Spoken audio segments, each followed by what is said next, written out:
Hi guys, welcome back to another video. आज की video में हम goods and service tax GST के इस चैप्टर को पूरी तरीके से समाप्त कर रहे होंगे। हम लोग शुरुआत करेंगे कॉन्सेप्ट ऑफ जीएसटी से, उसके बाद बात करेंगे कि भैया जीएसटी कितने प्रकार का होता है, देन करेंगे इनपुट एंड आउटपुट की बात, एंड फाइनली जीएसटी को सेट ऑफ करने का एक ऐसा जुगाड़ू तरीका मुझे थोड़े दिन पहले पता लगा, तो मैंने कहा आपको भी बता दिया जाए। आपको बताएंगे ताकि आप सेट ऑफ करने वाली चीजों में कभी भी ना डरो और फुकट में आपके 4 नंबर आ जाए। तो चलिए कुर्सी की पेटी बांध लीजिए, हम लोग शुरुआत और खत्म दोनों इसी वीडियो में करने वाले हैं इस जीएसटी के चैप्टर को। 1 जुलाई 2017 जीएसटी यानी गुड्स एंड सर्विस टैक्स, ये कॉन्सेप्ट भारत में चालू हो गया। जीएसटी है क्या, पहले उसको समझो।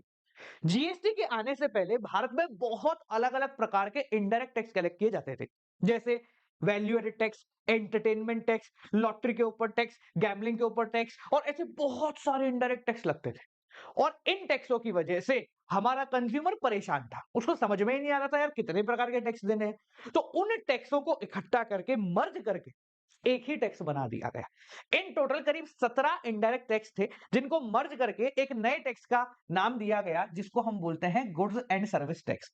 जैसे ही नाम बता रहा है, गुड्स एंड सर्विस टैक्स, तो ये टैक्स गुड्स पे भी लगता है और सर्विस पे भी लगता है। अगर एक स्टैंडर्ड डेफिनेशन देखें तो GST is a comprehensive indirect tax. ये कौन सा टैक्स है? इनडायरेक्ट टैक्स है, charge on sale of goods and services by a registered tax payer. एक रजिस्टर्ड टैक्स पेयर जिसने जीएसटी के अंदर रजिस्ट्रेशन करा रखा है, वो जब भी किसी सामान को बेचेगा या खरीदेगा, सामान को या सर्विस को, तो उसके ऊपर ये टैक्स जो है लग जाएगा। एक चीज याद रखना कि भारत में जीएसटी की अलग अलग रेट्स हैं।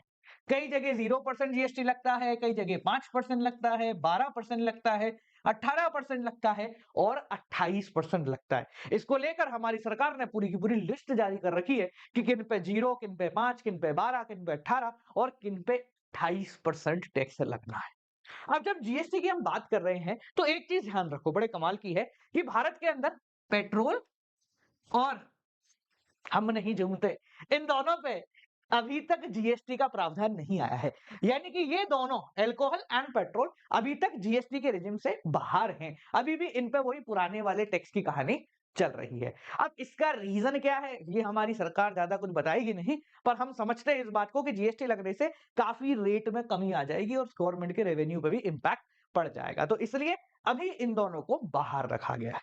जब हम जीएसटी की बात कर रहे हैं तो ये दो चीजों को इम्प्लीफाई कर रहा है। पहला, जीएसटी एक डेस्टिनेशन बेस्ड टैक्स है और दूसरा जीएसटी एक वैल्यू एडिड टैक्स है। दोनों चीजों को ध्यान से समझना। जब हम कह रहे हैं कि जीएसटी एक डेस्टिनेशन बेस्ड टैक्स है, इसका मतलब है कि जीएसटी फाइनल कंज्यूमर से लिया जाएगा। किससे लिया जाएगा? फाइनल कंज्यूमर से। यानी कि अगर मैं कंज्यूमर हूं तो सामान कहीं से भी घूमता फिरता आ रहा हो, जब मैं उसको खरीदूंगा फॉर फाइनल यूज, तब मुझे उसका जीएसटी देना है।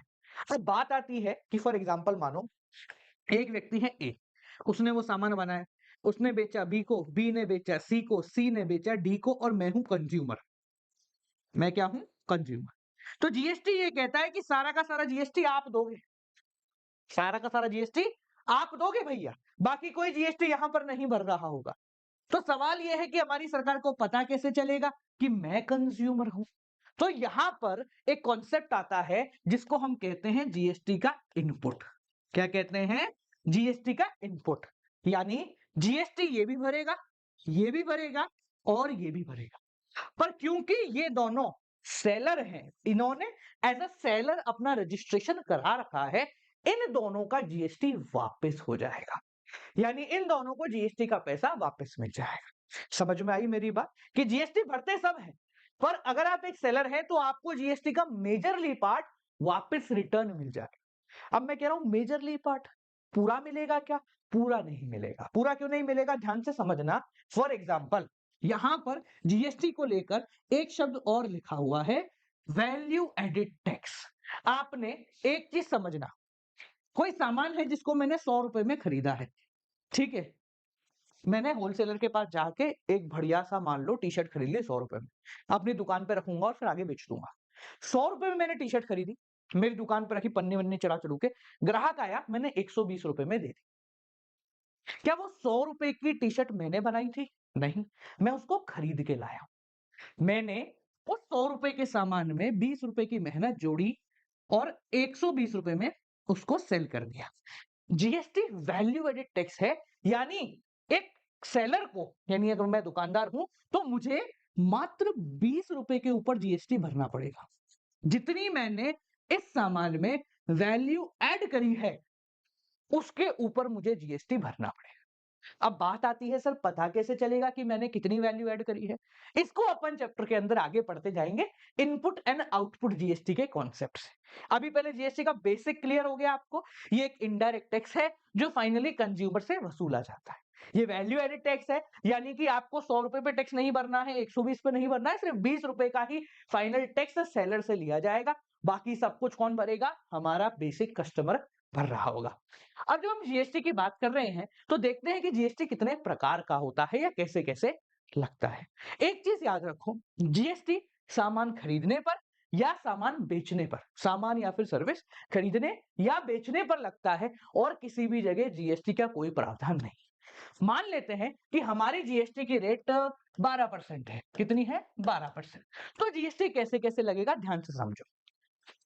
जीएसटी बेसिकली दो प्रकार की सेलों पे लगता है। एक ऐसी सेल जो एक ही राज्य के अंदर हो रही है, विद इन द स्टेट हो रही है। कहां हो रही है? विद इन द स्टेट हो रही है, विद इन वन स्टेट। ठीक है। और एक जो एक स्टेट से ज्यादा राज्यों में हो रही है, या मोर देन वन स्टेट।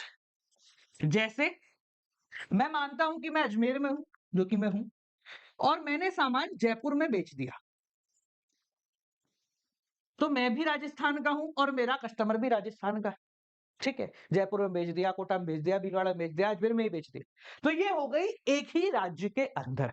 इसको हम बोलेंगे इंट्रा स्टेट सेल। क्या बोलेंगे इसको हम? इंट्रा स्टेट सेल, यानी कि एक ही स्टेट के अंदर, एक ही राज्य के अंदर आपने सामान बेचा है। अगर आप एक ही राज्य के अंदर सामान बेचते हैं तो आपको दो प्रकार का जीएसटी भरना पड़ेगा।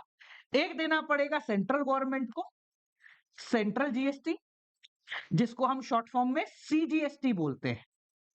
एक देना पड़ेगा आपको उस राज्य की स्टेट गवर्नमेंट, जिसको हम बोलते हैं स्टेट जीएसटी, एसजीएसटी। अगर यूनियन टेरिटरी में है तो यूटी जीएसटी के नाम से आ जाता है। अब क्योंकि जीएसटी आपका 12% है, तो ऐसा नहीं है आपको इन दोनों को 12-12 देना है। आपको इनको देना है 6% जीएसटी और इनको देना है 6% जीएसटी। कॉन्सेप्ट समझ में आया? अगर आप एक ही राज्य के अंदर कोई सामान बेचते हो तो आपका जो बिल बनेगा, उस बिल पे अगर 12% जीएसटी है तो 6% सीजीएसटी लगेगा और 6% एसजीएसटी लगेगा। अब मान लेते हैं कि मैंने राज्य के बाहर सामान बेचा है, मैंने करी है इंटर स्टेट सेल। एक स्टेट से दूसरी स्टेट के अंदर सामान मैंने बेचा है। फॉर एग्जाम्पल मैं अजमेर में हूं और मैंने सामान भेज दिया है कहां पर? आगरा पे। ठीक है, ये आ जाता है राजस्थान के अंदर और ये आ जाता है उत्तर प्रदेश के अंदर।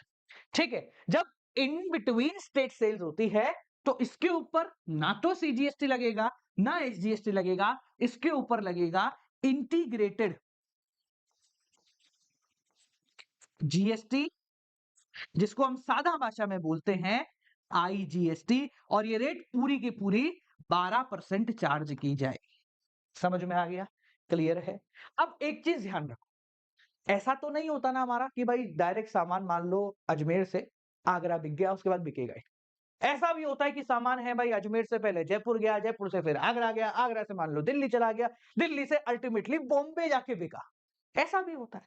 तो यहां पर जीएसटी हर एक ट्रांजेक्शन पे लगता है। क्या लगता है? हर एक ट्रांजेक्शन। मैंने सामान जयपुर बेच दिया, अजमेर से जयपुर, एक टेबल से समझाता हूं, बेहतर समझ में आ जाएगा आपको। ये जो सारी चीजें मैं समझा रहा हूं ना, ये सेट ऑफ करने में बहुत ज्यादा मदद करती है। देखो, मान लो मैं अजमेर में हूं, मैंने सामान भेजा जयपुर। ठीक है, तो अब जैसे मैं सामान भेजूंगा जयपुर में तो ये बंदा मुझे जीएसटी देगा, सीजीएसटी देगा, एसजीएसटी देगा। ये सामान जयपुर वाले ने भेज दिया आगरा वाले, तो ये बंदा इसको आईजीएसटी की पेमेंट करेगा। आगरा वाले ने मान लो दिल्ली बेच दिया, ये दोनों अलग अलग हैं, तो ये बंदा इसको वापस से आईजीएसटी देगा। अब दिल्ली वाले ने मान लो बॉम्बे भेज दिया, मुंबई भेज दिया, तो ये भी दोनों अलग हैं, तो यहाँ पर भी आईजीएसटी की पेमेंट होगी। अब मुंबई वाले ने लोकली किसी और बंदे को सामान बेच दिया, ठीक है, मान लो थाने में भेज दिया, ठीक है, अब दोनों एक ही स्टेट के अंदर हैं, तो यहाँ सीजीएसटी और एसजीएसटी लगेगा, ठीक है, क्लियर। ये बंदा मान लो आपका कंज्यूमर है, तो आप देखो एक ही सामान के ऊपर कितनी बारी टैक्स लग रहा है, समझ में आ गया। बट अल्टीमेटली जैसे ही सामान यहां तक पहुंचा ना, सबका पेमेंट रिकवर होता चलेगा, ऑटोमेटिकली रिकवर होता चलेगा। अब मैं अगर आपको समझाऊं तो एक सिर्फ ओवरव्यू देखो रिकवर कैसे, वो बड़ा मजा आएगा। इसने इसको टैक्स दिया, इससे ले लिया, इसने इसको टैक्स दिया, ठीक है, इसके पास से टैक्स क्या हो गया, चला गया, ये पेमेंट कर चुका है। जब इसने आगरा वाले को सामान बेचा तो टैक्स इसके पास वापस आ गया, तो ये तो टैक्स फ्री हो गया ना। इसने अजमेर वाले को टैक्स दे दिया, ये बोला भाई मैं तो टैक्स दे चुका हूं। जब इसने सामान आगरा वाले को बेचा तो आगरा वाले ने इसको टैक्स दिया, ये बोला मेरे पास तो टैक्स वापस। सिमिलरली आगरा वाले ने अगर जयपुर वाले को टैक्स दिया है तो दिल्ली वाले से ले भी तो लिया, तो यहां पर जीएसटी ऑटोमेटिकली सेलर का खत्म होता जाता है, ठीक है, क्लियर हो गया। अल्टीमेटली ये वो बंदा है जिसके ऊपर टैक्स पड़ा, क्योंकि सारा टैक्स इसी को देना है, ठीक है ना, इसलिए बोलते हैं इसको कि ये डेस्टिनेशन बेस्ड टैक्स है। क्लियर हो गया, आगे बढ़ जाए, चलो देखो भाई, दो चीजें हैं जो कि आपको ध्यान रखनी है जीएसटी, तो अपन एक बिल बनाते हैं बढ़िया सा जीएसटी का। GST is charged by the, अरे कहां गया, supplier each time the supply has been made, ठीक है, जब भी कोई सप्लाई होगी, जब भी कोई सेल होगी तो जीएसटी लगना तय है, ऐसा नहीं है कि जीएसटी नहीं लगेगा, जीएसटी लगेगा ही लगेगा। अब जीएसटी किसके ऊपर लगता है, देखो आपने सामान खरीदा, कभी डिस्काउंट दे दिया जाता है, कभी कैश डिस्काउंट दे दिया जाता है, कभी कोई और रिबेट फिबेट हो जाती है, तो जनाब जीएसटी जो लगता है ना, वो आपकी सेल वैल्यू पे, यानी net value after all type of discount, जितने भी डिस्काउंट हैं उन सभी डिस्काउंट को काटने के बाद आप जितनी पेमेंट कर रहे हो उस पेमेंट के ऊपर आपका जीएसटी लग रहा होगा। एग्जाम्पल के रूप में हमने यहां पर एक क्वेश्चन लिया है राम एंड कंपनी का, जो दिल्ली में है, उसने सामान बेचा है श्याम एंड कंपनी को दिल्ली में। अब क्योंकि दिल्ली का सामान दिल्ली में ही बिका है, तो यहां पर जो जीएसटी लगेगा वो लगेगा सीजीएसटी और एसजीएसटी, आईजीएसटी की तो बात ही नहीं। ऑफ लिस्ट प्राइस 1 लाख रुपए, सामान कितने का है, 1 लाख रुपए का, तो मैं बस आपको क्या कहते हैं नेट वैल्यू बता रहा हूं कि कितने रुपए का बिल बनना चाहिए, लेस ट्रेड डिस्काउंट 20%, 1 लाख का आपका है वैल्यू, इसमें से ट्रेड डिस्काउंट उसने 20% हटा दिया, तो आपने 20% का डिस्काउंट दे दिया, यानी 20,000 रुपए का कितना आ गया ये, 80,000 रुपए। कैश डिस्काउंट 2%, 2% का कैश डिस्काउंट दे दिया। अब कैश डिस्काउंट दिया जाता है जब पेमेंट होती है कैश में, इसने अगर पूरी पेमेंट कैश में कर दी है तो हम 80,000 का 2% निकाल देंगे, अगर इसने आधी पेमेंट करी है तो हम उसका 2% निकालेंगे। Cash discount 2%, Shyam paid the amount at the time of sale, पूरी की पूरी इसने पेमेंट कर दी, तो हम यहां पर कैश डिस्काउंट निकालेंगे 2%, ठीक है, 80,000 का 2% यहां कैलकुलेट कर सकते हो आप, 2%, 1 2 8 दूनी 16, 1,600, क्लियर। जब भी किसी चीज को माइनस में लिखना होता है ना, हमेशा याद रखना, 12th में बहुत काम आएगा, ब्रैकेट बना के लिख दो, ब्रैकेट मींस नेगेटिव, ठीक है, आप देखोगे यहां पर मैंने -20,000 नहीं लिखा, क्योंकि अकाउंटेंसी में ये माइनस टर्म नहीं लगता, ठीक है, कभी भी खातों के अंदर, अकाउंट के अंदर माइनस वर्ड यूज नहीं किया जाता, हम ब्रैकेट्स बना देते हैं, ठीक है, कोई भी ऐसे नहीं लिखता -20,000, ये लिखना बिल्कुल गलत है, ठीक है, ऐसे लिखोगे बेहतर रहेगा, ठीक है, यहां समझो, अब 80,000 में से 1,600 गए तो कितने बचे, 78,400, ठीक है।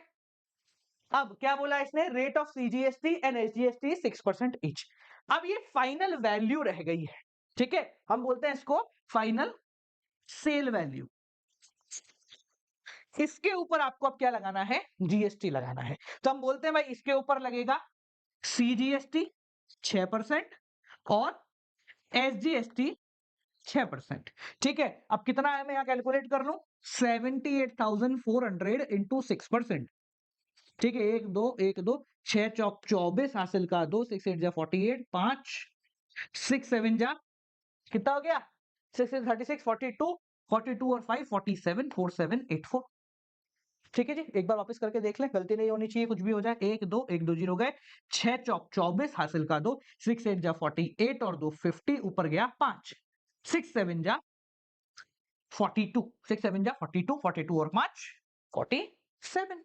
ठीक है, तो हम यहाँ लगाएंगे 4,704 रुपए का सीजीएसटी और 4,704 रुपए का एसजीएसटी, दोनों को आप जोड़ दो, इन टोटल आपका पेमेंट यहाँ पर बन जाएगा। जो फाइनल अमाउंट आएगा जो कि है 8 0 7 7 14 18 का 8 हासिल का 1, कितना हो गया 8 8 16 17 का 7 हासिल का 1, 87,808।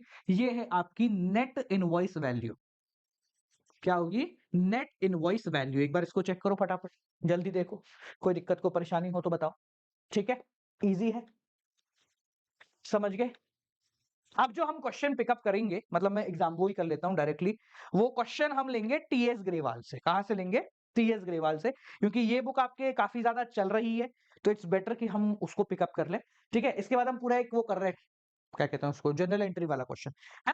चलो, पर उससे पहले आपको एक चीज समझना बहुत ज्यादा जरूरी है। अभी हमने बात करी जीएसटी की, सीजीएसटी की, एसजीएसटी की, हमने ये देखा कि आप एक सेलर हैं, तो आपको जीएसटी का पेमेंट वापस आ जाए, आपने जो दिया है वो पेमेंट वापस आ जाए। पर सरकार को कैसे पता लगेगा आपने दिया कौन सा है और वापस कौन सा आया है? ठीक है, इन दोनों के बीच में डिफरेंस होना चाहिए। तो ये जो डिफरेंस है, ये डिफरेंस आता है इनपुट एंड आउटपुट के नाम से। किसके नाम से? इनपुट एंड आउटपुट के नाम से। ये जो दो शब्द हैं, ये जीएसटी की पूरे के पूरे कॉन्सेप्ट में सबसे महत्वपूर्ण दो शब्द हैं। अगर इन दोनों शब्दों को आपने पकड़ लिया ना, तो भाई बहुत आराम से काम हो जाएगा, तेरे को मजा आ जाएगा, तेरे टेसड़ा पड़ी जाएगा तेरा। इनपुट क्या है, आउटपुट क्या है, ध्यान से समझो। सबसे पहले GST collected by the seller on behalf of government. अब देखो, जीएसटी जो है ना, वो सरकार का है। जीएसटी क्या है? सरकार का है। मान लो कि मेरे घर के पास में एक दुकान है बढ़िया सी, ठीक है, ये मेरा घर, ये एक दुकान है, राम प्रोविजन स्टोर। ठीक है, अब जब मैं यहां गया और मैंने एक मैगी खरीदी, तो मैंने 13 रुपए 14 रुपए जितने की भी मैगी है, उस मैगी का पेमेंट इनको कर दिया। ठीक है, अब इस 13 रुपए के अंदर जीएसटी इंक्लूडेड है। तो अब ये जिम्मेदारी राम प्रोविजन स्टोर के मालिक की बनती है कि वो इस 13 रुपए में से जो जीएसटी की वैल्यू है, वो सरकार को जमा कराए। ये तो उसको कराना पड़ेगा, क्योंकि ये पैसा उसका नहीं है। ठीक है, तो ध्यान से समझो, जो जीएसटी उसने ले लिया है, इसको बोलते हैं आउटपुट जीएसटी। क्या बोलते हैं? Output GST. और ये एक लाइबिलिटी है फॉर सेलर। ध्यान से समझो, एक बार समझा रहा हूं, कोई दिक्कत नहीं है, बहुत आसान है, बहुत ज्यादा आसान है जीएसटी, डरने की जरूरत नहीं। मान लो मैं दुकानदार, ठीक है, आप मेरे पास आए, सामान खरीदा, आपने मुझे पेमेंट करी, मैंने आपको सामान दे दी। सामान की कीमत थी 20 रुपए। उस 20 रुपए में से 17 रुपए सामान के थे और 3 रुपए मान लेते हैं हम टैक्स के थे। तो वो 3 रुपए क्योंकि आपने मुझे दिए हैं, तो अब मेरी ये जिम्मेदारी है कि वो 3 रुपए मुझे सरकार के पास जमा कराने पड़ेंगे। ठीक है, जब तक मैं जमा नहीं कराता, जब तक अपनी जेब में रखता हूं, तब तक वो मेरे लिए क्या है? एक लाइबिलिटी है। मुझे एक्चुअल में जमा नहीं कराने, वो ट्रांजैक्शन ऊपर नीचे हो जाता है। ठीक है, जब तक मैं जमा नहीं कराता हूं, तब तक मैं क्या बोलूंगा? मेरी लाइबिलिटी है। और क्योंकि ये जो 3 रुपए मेरे पास आए हैं, ये मेरे नहीं है, मुझे इनको आउट करना है। क्या करना है? आउट करना है। तो इसलिए ये कौन सा जीएसटी कहलाता है? Output GST. कौन सा जीएसटी कहलाता है? Output GST. ऐसा जीएसटी जिसकी मुझे पेमेंट सरकार को देनी है, गवर्नमेंट को चुकानी। समझ में आ गया? क्लियर हो गया? तो आउटपुट जीएसटी मतलब जब सेलर सेल करता है, तो सेल करने पे उसको जो जीएसटी मिलता है, उसको बोलते हैं आउटपुट जीएसटी। लोग कंफ्यूज है, सर आउटपुट में मिला क्यों? अरे मिला मतलब तुझे आगे देना है। ठीक है, ये मत देख मिल रहा है या जा रहा है, ये देख तुझे देना है या रखना है। ठीक है, देखो, दूसरा, इस सेलर ने ये मैगी कहीं से खरीदी होगी, इसने खुद ने तो बनाई नहीं, इसने कहीं से खरीदी होगी। मान लेते हैं ये राम प्रोविजन स्टोर ने शहर के होलसेलर से ये मैगी खरीदी है। अब उसने मैगी खरीदी 10 रुपए की। भाई होलसेलर 3 रुपए का तो मार्जिन रखेगा, तो उसने ये 10 रुपए किसको दे दिए होंगे? होलसेलर को। अब राम बोलता है कि देख भाई, मैंने मैगी जब खरीदी तो मैंने 10 रुपए होलसेलर को दे दी। अब उस 10 रुपए में भी तो सरकार का टैक्स होगा। ऑब्वियस सी बात है भाई, टैक्स तो सरकार हर हर जगह लेती है। हमारी सरकार पिन से लेकर पेन से लेकर शिप तक हर चीज में टैक्स लेती है। हर चीज एक्स वाई जेड कुछ भी। अभी मैं अगर यहाँ खड़ा हूँ, बिजली चल रही, हर चीज में टैक्स है। ये पेन, इसमें भी टैक्स दिया, घड़ी, इसमें सब में टैक्स लेती है हमारी सरकार। ठीक है, तो जब हमारे राम ने होलसेलर से ये सामान खरीदा होगा, तो राम बोलेगा भाई मैं तो जीएसटी ऑलरेडी दे चुका हूँ। राम जीएसटी होलसेलर को ऑलरेडी दे चुका है ना भैया, जब उसने सामान खरीदा, क्योंकि इनडायरेक्ट टैक्स जो होता है वो सामान की कॉस्ट में काउंट होता है। तो राम एक जीएसटी ऑलरेडी सरकार को पे कर चुका है, उसको हम बोलते हैं इनपुट जीएसटी। क्या बोलते हैं? Input GST. यानी वो जीएसटी जो राम ने हमारे सेलर, ध्यान रखना सेलर होना चाहिए, कंज्यूमर खरीदेगा तो उसके लिए कुछ इनपुट आउटपुट नहीं है, वो तो तू कर जा। अगर एक सेलर कोई सामान खरीदता है उसको आगे बेचने के लिए, तो वो जो जीएसटी का पेमेंट अपने होलसेलर को करता है उसको बोलते हैं इनपुट जीएसटी। अब देखो जो मैं यहाँ समझा रहा हूँ ध्यान से समझना, ये इनपुट जीएसटी इसको वापस मिलेगा, क्योंकि हमने कहा है कि भाई जीएसटी जो है वो कंज्यूमर पे लगेगा। अपन ने बात करें GST is from final consumer, तो इनपुट जीएसटी जो उसने आगे होलसेलर को दिया है वो सरकार उसको वापस लौटाएगी, सरकार की जिम्मेदारी है कि वो उसको वापस लौटाए। तो इसलिए ये क्या हो गया? एसेट हो गया।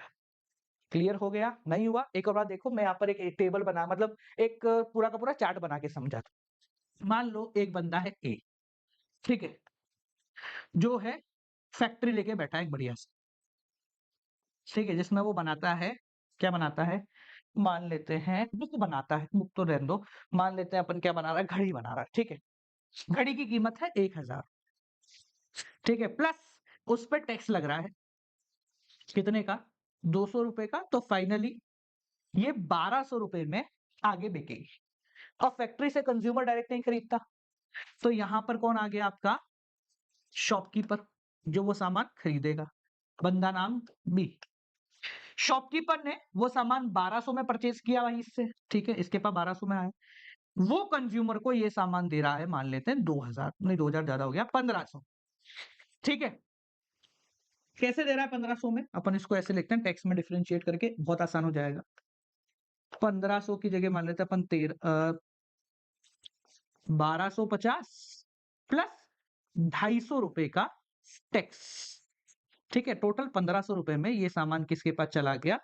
कंज्यूमर के पास। यहां तक तो किसी को प्रॉब्लम नहीं है, मैंने सामान खरीदा, थोड़ा सा एक्स्ट्रा रेट लगा के आगे बेच दिया, ठीक है। अब हम इसके नजरिए से सोचते हैं कि इसको टैक्स कैसे वापस मिला, ठीक है।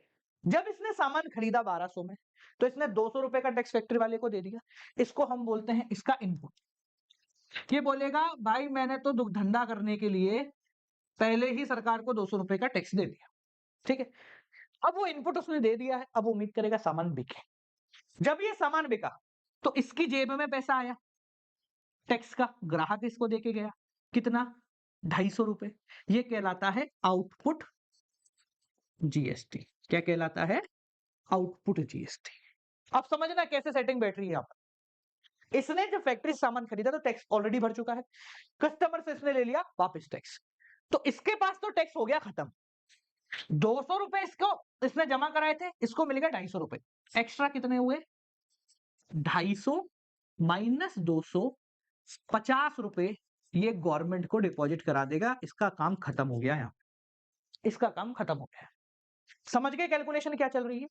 कैसे इसको टैक्स मिला? जब इसने सामान खरीदा था तो टैक्स दे दिया था, इसको हम बोलते हैं इनपुट।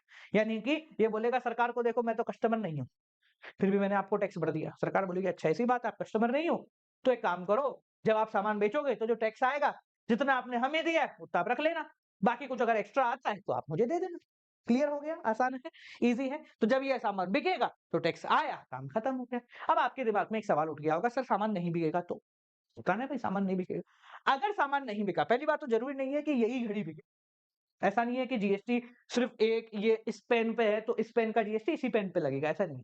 टोटल बोले 1 लाख रुपए का सामान खरीदा, बिक गया, तो टोटल जीएसटी से काउंट होती है, इंडिविजुअल आइटम से नहीं होती, पहली चीज।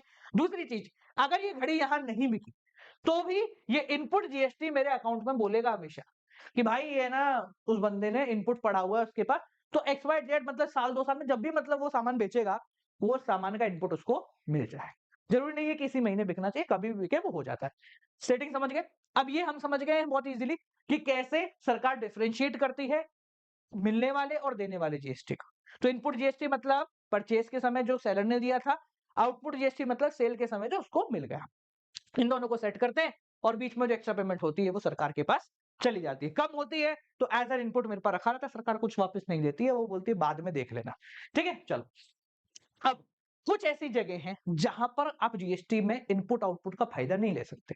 आप अगर सेलर भी हो तो भी हम मानते हैं कि कई ऐसी जगह हो जाती है जहां पर आप ये वाला काम नहीं कर सकते। मतलब आपने 200 दे दिए, 250 वापस वसूल नहीं पाओगे और ये 200 रुपए का इनपुट आपके खाते में कभी भी नहीं बोलेगा। ठीक है, ऐसे कौन सी जगह होती है? अगर ऐसा नहीं होता ना तो मजा ही आ जाता। कौन कौन सी जगह है? आपने मान लो आपकी बिल्डिंग में रिपेयर कराया तो इसके ऊपर आपको कोई जीएसटी का फायदा नहीं मिलेगा। आपने कुछ स्विगी से ऑर्डर कर लिया, हमारा एक बंदा था उसने स्विगी के सारे बिल संभाल के रखे। मैंने उससे पूछा, मैंने क्यों रखे भाई? अरे सर इनमें 3-3 रुपए का टैक्स है। मैंने क्या? 3 रुपए का जीएसटी? सर आपको इनपुट मिल जाएगा। मैंने बावड़िया, इस पे इनपुट नहीं मिलता। ये 3 रुपए टैक्स गए, ये कोई फायदा नहीं मिलेगा मेरे को। ठीक है, आपने कोई स्पोर्ट्स क्लब की या किसी और चीज की, जिम विम की मेंबरशिप ले रखी है, हेल्थ इंश्योरेंस है, व्हीकल खरीदा है तो आपको नहीं मिलेगा। ठीक है, अनटिल एंड अनलेस वो आपका धंधे का ही काम हो तो। ठीक है, कोई डोनेशन करी है, ड्राइंग करी है, तो इसके ऊपर आपको कोई भी इनपुट नहीं मिलता है। समझ में आ गया? क्लियर? अब एक आखिरी चीज, जीएसटी का आखिरी टॉपिक इसके बाद है सिर्फ सेटिंग ऑफ। ठीक है, 2 चीजें रह गई है अपनी, एक तो एक क्वेश्चन करा दूंगा आपको और उसके बाद सबसे इंपॉर्टेंट, सबसे महत्वपूर्ण, जीएसटी सेट ऑफ कैसे किया जाता है। मतलब ये जो अपन ने पढ़ा ना, ये 200 और 250 जीएसटी 3 प्रकार के होते हैं, कैसे आपस में सेटिंग होती है इनकी और कैसे आप सेट ऑफ कर सकते हो, ये बहुत जरूरी है, इसी का क्वेश्चन आएगा। एंड रिवर्स चार्ज, ये बहुत बड़ा टॉपिक है पर इतने बड़े टॉपिक को अपने को देखना नहीं है, अपन इसका एक छोटा वर्जन समझते हैं। रिवर्स चार्ज का मतलब अभी तक कौन भर रहा था जीएसटी? मैं अगर इसमें बोलूं तो जो सामान बेच रहा है उसके बाद जीएसटी आ रहा है, वो सरकार को जमा करेगा। यहाँ भाई फैक्ट्री वाले ने बेचा, इसके बाद जीएसटी आ गया, या शॉपकीपर ने बेचा, इसकी जेब में जीएसटी आ गया। और क्या हो कि भैया जीएसटी परचेजर को भरना पड़े, यानी जिसने सामान खरीदा है वो जीएसटी भर रहा है। अब आप बोलोगे सर वो क्यों भरेगा? सादा भाषा में समझो, जब मैं सामान खरीदता हूं, यानी कि मान लो ये शॉपकीपर है, ठीक है, इसने फैक्ट्री से सामान खरीदा। अब अगर इसने फैक्ट्री को टैक्स दिया, फैक्ट्री वाले का रजिस्ट्रेशन ही नहीं है जीएसटी का, अब क्या करें? अब अगर फैक्ट्री वाले का जीएसटी में रजिस्ट्रेशन नहीं है तो ये जो 200 रुपए है ना टैक्स के, इसका कोई इनपुट नहीं मिलेगा मेरे को। यानी कि सरकार बोलेगी हमें नहीं पता आपने 200 रुपए टैक्स के भरे या नहीं भरे, हमें बात तो आया ही नहीं, और जब आया नहीं तो हम जानते ही नहीं, आप तो पूरे 250 रुपए चुका देना यहाँ पे भी, तो मैं फंस जाऊंगा। तो मुझे ये इनपुट मिले, इसलिए मैं क्या करूंगा, इस बंदे को 1000 की पेमेंट करूंगा और 200 रुपए मैं खुद एज अ परचेजर सरकार के पास जमा करा दूंगा कि भाई वो बंदा नहीं कराएगा जमा क्योंकि उसके पास जीएसटी रजिस्ट्रेशन नहीं है। ठीक है, तो मैं एज अ परचेजर खुद जमा करा देता हूं। बोलोगे कौन कराता है? वो लोग कराते हैं जिनको आगे जीएसटी के बिल चाहिए होते हैं। ठीक है, इसको हम कहते हैं रिवर्स चार्ज। जब सेलर जीएसटी नहीं भर रहा है, खरीदने वाला जीएसटी भर रहा है। क्यों भर रहा है? ताकि वो इनपुट क्लेम कर सके, ताकि वो जब सामान बेचे तो वो टैक्स को अपनी जेब में रख सके। ठीक है, वरना वो टैक्स उसको पूरा का पूरा सरकार को भरना पड़ जाएगा। समझ में आ गया? इसको कहते हैं रिवर्स चार्ज। इसकी पूरी डिटेल अभी आपके कोर्स में नहीं है, इतना सा पार्ट आपके कोर्स के अंदर है। ठीक है, चलो आगे बढ़ते हैं और अब आपको समझाते हैं कुछ जनरल एंट्रीज। हम यहाँ पर उन्हीं जनरल एंट्रीज को पिक करते हैं जिसके अंदर एक्चुअल में जीएसटी है, जिनमें नहीं है उनको करने का कोई मतलब नहीं, नॉर्मल जनरल एंट्री है। ठीक है, अब देखते हैं पहले एक एक रीड करके कि कौन सी एंट्री में जनरल एंट्री है, मतलब कौन सी जनरल एंट्री में जीएसटी है, और जो होता है उसको अपन यहाँ पर सॉल्व करते हैं। सबसे पहला, Ram started business with cash. Ram ने धंधा शुरू करा कैश में, इसमें कोई सामान खरीदना बेचना नहीं आता, तो इसमें कोई जीएसटी नहीं लगेगा। इसकी जो बेसिक एंट्री हो जाएगी वो आपने जो अब तक पढ़ी है कैश टू कैपिटल वाली, वही एंट्री यहां पर होगी, कोई जीएसटी नहीं लगेगा। Second, bought good for cash. अब क्योंकि आपने सामान परचेज करा है तो यहां पर आपका जीएसटी बनता है।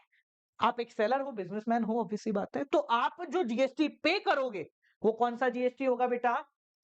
इनपुट जीएसटी होगा। कौन सा होगा?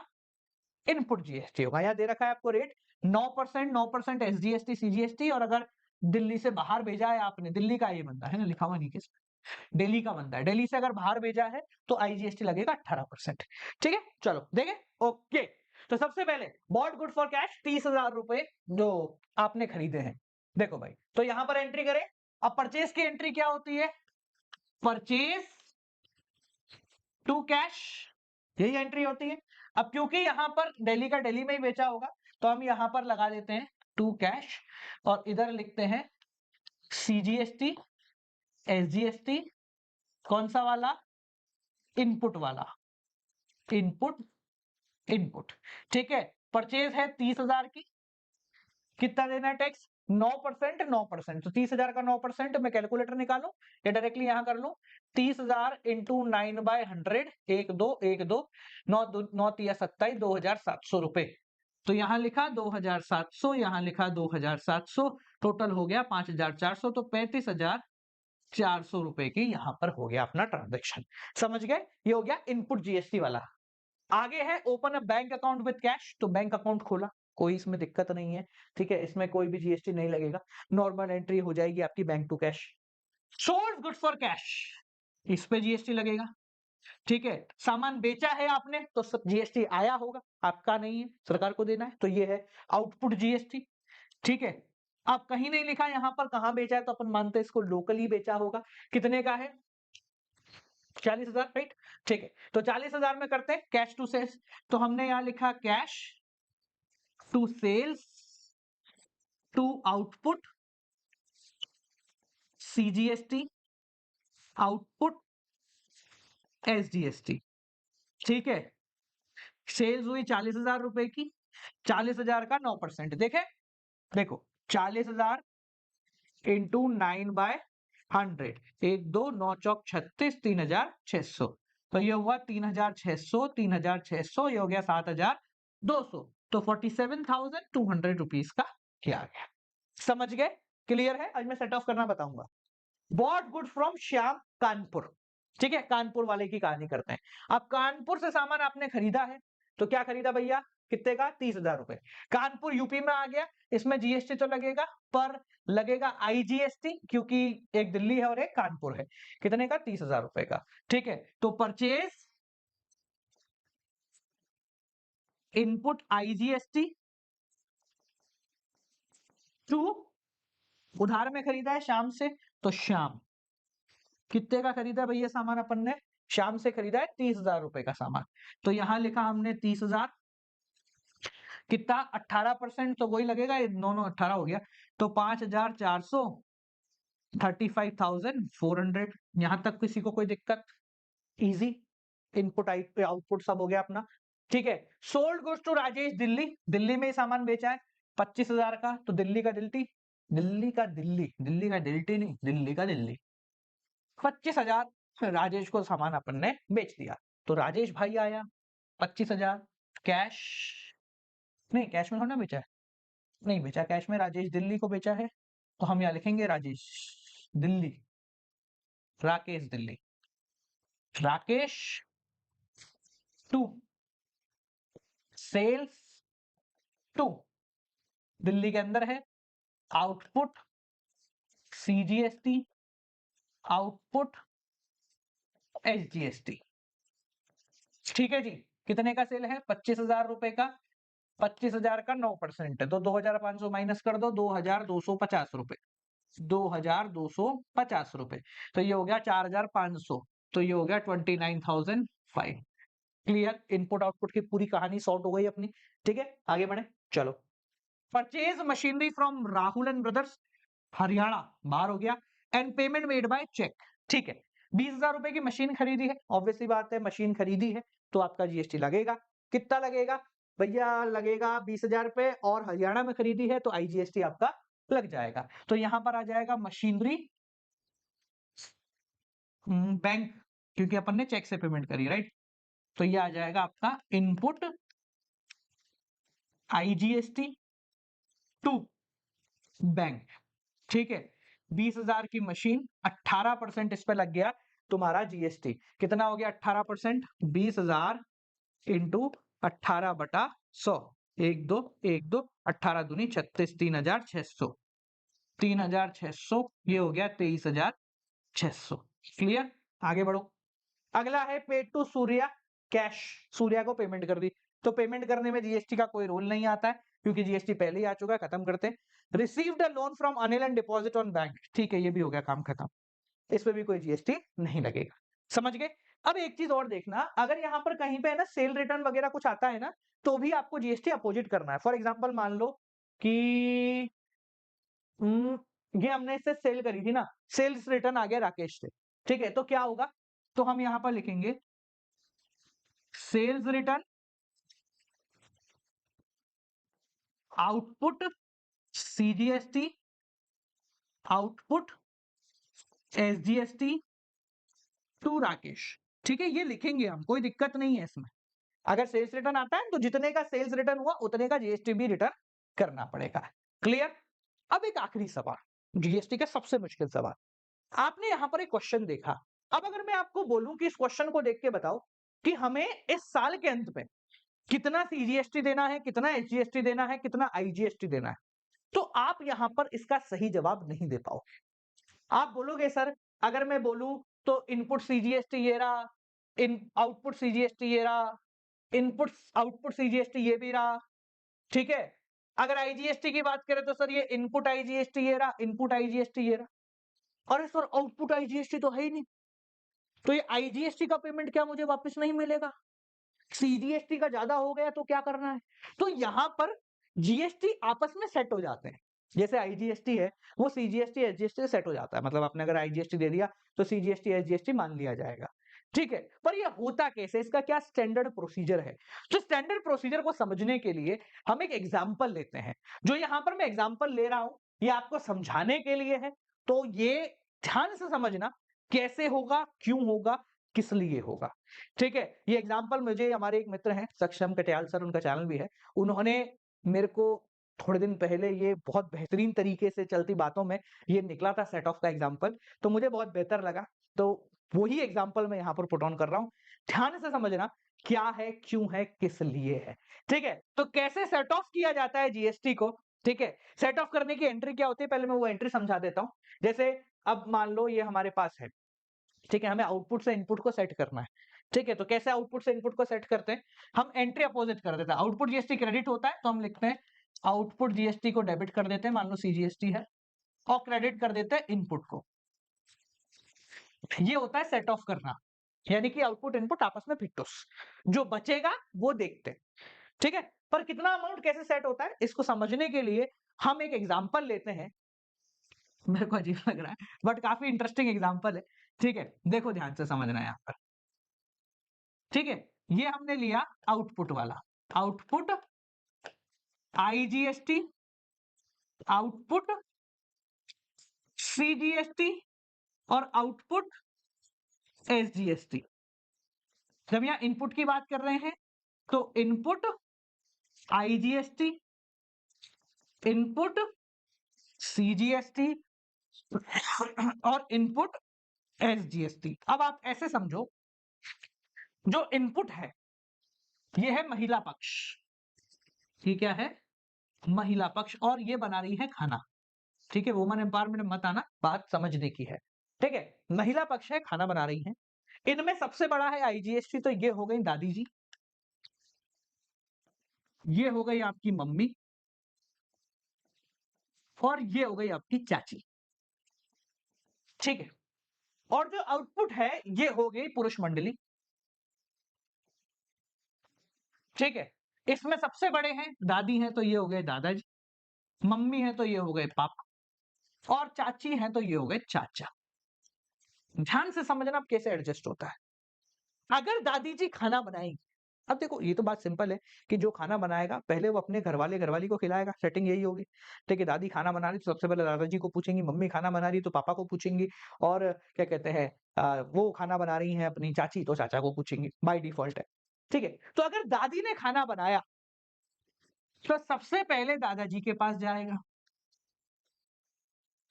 यानी कि अगर आपके पास इनपुट जीएसटी है तो पहले आप उससे आउटपुट जीएसटी को सेट करोगे, कौन सा वाला, आईजीएसटी। यानी अगर आपके पास इनपुट आईजीएसटी पड़ा हुआ है तो आप उससे आउटपुट आईजीएसटी को सेट करोगे। अगर खाना बच गया है तो फिर आएगा घर के बड़े बेटे के पास, सेकंड नंबर ये। तो इनपुट आईजीएसटी से आउटपुट सीजीएसटी एडजस्ट हो सकता है। अगर उसके बाद खाना फिर बच गया तो वो दादी के हाथ का खाना किसके पास जाएगा, इनके पास जाएगा। रोल समझ गए।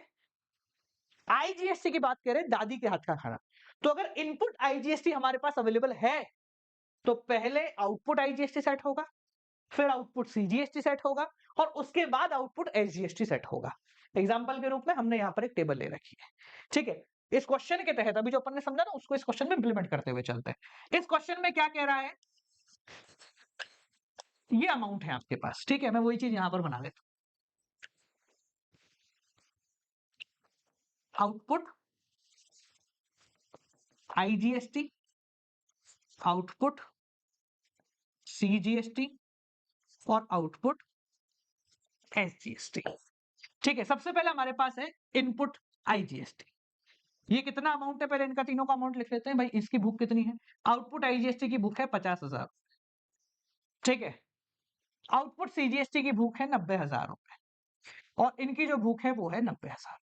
दोनों की बुक 90,000, ठीक है। अब बनाया दादी ने खाना, यानी कि इनपुट आईजीएसटी। तो ये पहले दादाजी का पेट भरेगा। इनपुट आईजीएसटी कितना? 1 लाख। ये पहले दादाजी का पेट भरेगा, तो इसने दादाजी का पेट भरा। दादाजी का पेट था 50,000 रुपए के बराबर। सेटिंग हो गई, ठीक है। ये हो गया फिट्टूस। ये फिट्टूस होने के बाद अब आई बाकियों की बारी। दादाजी का पेट भर गया, उसके बाद ये इनपुट आईजीएसटी कितना रह गया है? 50,000 रुपए रह गया है। अब ये पापा और चाचा चाची इन सबका पेट भरने के लिए आगे बढ़ेगा। तो अब आई 50,000 बचा है। उसके बाद आते पिताजी। तो पिताजी ने ये 50,000 का खाना खा लिया। पिताजी के पास है अब आउटपुट 40,000 रुपए, ठीक है। चाचा जी के पास कुछ आया नहीं, तो ये ऑटोमेटिकली 90,000 में पड़े हुए हैं। यहाँ तक क्लियर? दादाजी का काम हो गया, दादी का खाना खत्म हो गया। यही अपन ने पहले इनपुट आईजीएसटी से आउटपुट आईजीएसटी सेट होगा, फिर आउटपुट सीजीएसटी सेट होगा, कुछ बचेगा तो यहाँ पर जाए, ठीक है। आप समझो, इधर आते हैं। अब मम्मी जो बनाएगी वो चाचा नहीं खाएंगे, दोनों की सेटिंग खराब है।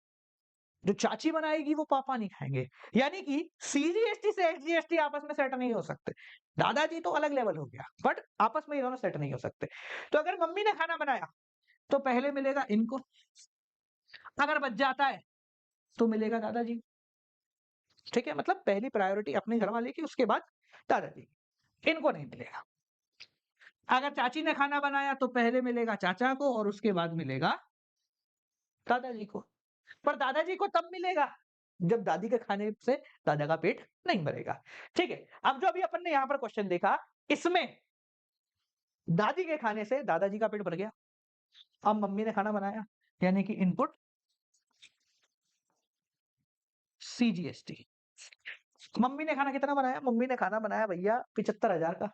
पिताजी को भूख 40,000 की, तो यहां से गए 75,000, ठीक है। कितने रह गए? 75,000 में से गए 40,000, कितने बचे? 35,000 रुपए। स्टिल खाना अभी भी पड़ा हुआ है, ठीक है। यानी कि 35,000 रुपए की अभी भी इनपुट हमारे पास पड़ा हुआ है, यानी कि सरकार को हम ऑलरेडी दे चुके हैं, हमारा एसेट पड़ा हुआ है, ठीक है। क्लियर हो गया? ठीक है। नेगेटिव में ये मैंने एसेट ले लिया, आप चाहो तो उल्टा पॉजिटिव ले लो, शायद आपकी किताब में पॉजिटिव है। कॉन्सेप्ट समझना है अपना, ठीक है। अब आई चाची की बारी, तो ये इनपुट एसजीएसटी की बात कर लेते हैं। तो जब चाची की बारी आई, दिख रहा है ना सबको, चाची बोली भैया मेरे पास भी खाना है, कितने का? 75,000 का। तो चाची ने भी खाना दिया। कमाल की बात यह है कि चाचा को कहीं और से खाना मिला नहीं, तो ये 15,000 का अभी भी लाइबिलिटी है। लाइबिलिटी का मतलब क्या है? 15,000 रुपए अभी भी आउटपुट एसजीएसटी में पड़े हुए हैं, यानी कि 15,000 रुपए अभी सर चाचा की जेब में है, दुख सेलर की जेब में है, और उसने उसके एवज में कोई सेलिंग नहीं की, तो ये सरकार को वो जमा करा देगा। ये अगले महीने इतने मतलब इतने का जीएसटी कलेक्ट कर सकता है, एक भी पैसा नहीं देना है इसको, अभी 15,000 रुपए जमा कराने हैं।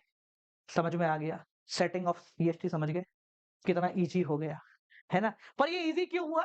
क्योंकि अपन ने ये टेबल पहले समझ ली, और इस टेबल में जो अभी अपन ने देखा वो ये था कि दादी का बनाया हुआ खाना, यानी कि इनपुट आईजीएसटी जो है ना, वो बहुत ज्यादा है। दादी ने बहुत सारा खाना बना लिया, दादा का भी पेट भर गया, फिर एक एक करके बच्चों का भी आधा पर्दा भर गया, ठीक है। अब अपन समझते हैं कि दादी ने खाना तो बनाया, पर दादी को लगा कि दादा खा के आए हैं, पर दादा खा के नहीं आए।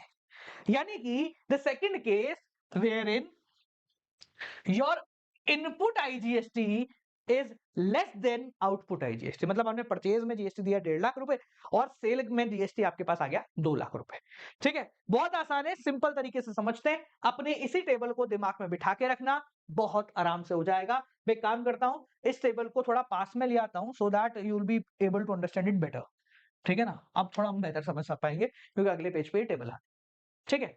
अपनी वही टेबल बना लेते हैं एंड लेट्स गो। ठीक है, प्रेजेंटेशन आप बोलोगे तो थोड़ी बेहतर आप किताब से भी देख के कर सकते हो। ठीक है, मैंने आपको एक ओवरव्यू दिया है कि कैसे अपन इस चीज को एडजस्ट कर रहे हैं। ठीक है, ये लो थोड़ा छोटा बनाते हैं ताकि अमाउंट में अपने को जगह मिल जाए। ठीक है, एक ज्यादा हो गया है छोटा, मिट भाई देखो भाई, ये एक, ठीक है, ये हो गया अपना आउटपुट आईजीएसटी, आउटपुट सीजीएसटी और आउटपुट एसजीएसटी। ठीक है, ध्यान से समझना। ठीक है, इनकी भूख कितनी है पहले देखो, इनकी दादाजी को लगी है 2 लाख की भूख, इनको लगी है 50,000 की भूख। आपकी किताब में इनको नेगेटिव दिया हुआ है, आप नेगेटिव लेना चाहो तो ले लो, मेरे को कोई दिक्कत नहीं है। ठीक है, और इनको लगी है 50,000 की, कोई दिक्कत नहीं है, आप नेगेटिव ले लो। ठीक है, ऐसा मत करना सर किताब में उल्टा दिया हुआ आप उल्टा करा रहे हो, कोई दिक्कत नहीं, आप नेगेटिव ले लो। ठीक है, इनकी भूख है, भूख पेट खाली है तो 2 लाख की भूख है, दादी पॉजिटिव दे दे के इस भूख को खत्म करेगी। ठीक है, चलो भाई अब बात करते हैं, पहले दादी ने खाना बनाया, इनपुट आईजीएसटी। ठीक है, अब दादी ने जब खाना बनाया तो वो खाना किसके पास आया, पहले आया दादाजी के पास, खाना यहीं खत्म हो गया, है ना, खाना बचा नहीं, खाना बचा नहीं, दादाजी उठ के आ गए, 50,000 की अभी भी नेगेटिव भूख लेके बैठे। ये दोनों तो बेचारे दादी के हाथ का खाना खा ही नहीं पाए, तीनों 50,000 की नेगेटिव भूख में बैठे हैं भाई अभी तो। ओए होए, कितने खास आदमी है तीनों, सेम सेम। अब आई मम्मी की बारी, इनपुट सीजीएसटी।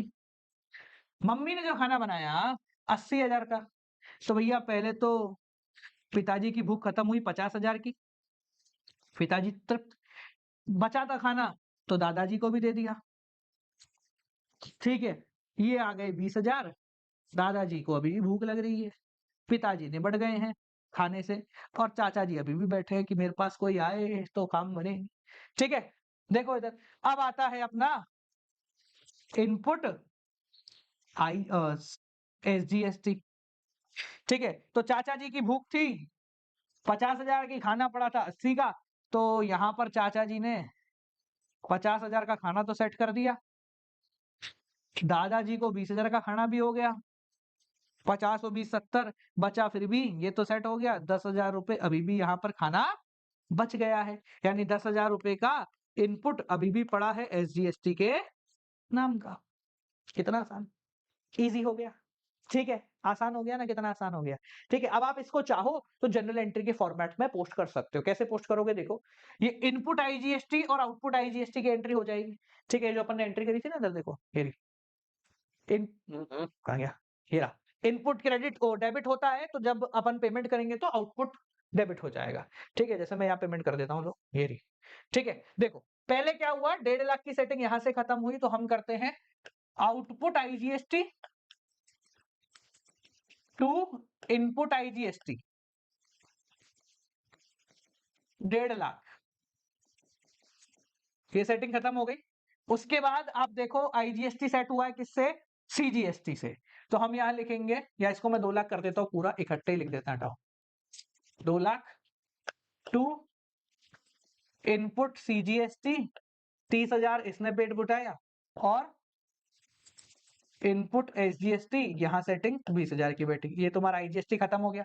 सीजीएसटी की बात करें तो सीजीएसटी जो है ये माता जी के खाने से सेटिंग हो गई पूरी, तो यहाँ आ जाएगा आउटपुट सीजीएसटी ने बढ़ गया है